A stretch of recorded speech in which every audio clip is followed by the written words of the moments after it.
কাজ করতে করতে আমি পাগল হয়ে গেলাম। বৌমা! এই যে আবার বুড়ি ডাক শুরু হলো। আসছি। বলুন কি হয়েছে? সন্ধ্যে তো হয়ে গেল, এক কাপ চা কি পাবো না? আনছি। বৌমা!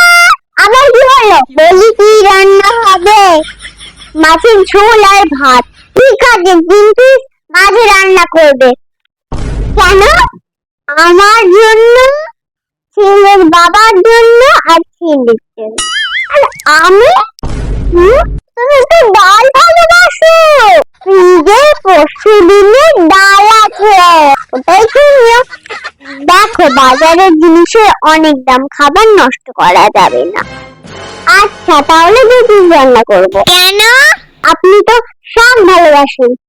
আগের সপ্তাহে শাক এখনো ফ্রিজে আছে, আপনি ওটাই খেয়ে নেবেন। আর এই সবজির অনেক দাম, মা, নষ্ট করতে নেই খাবার।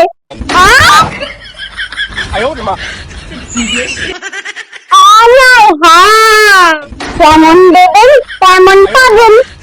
হায় কপাল, হায় কপাল। এই ভগবান, কোন বৌমার পাল্লায় আমি পড়লাম। কেমন দিলাম বন্ধুরা? ভালো লাগলে একটা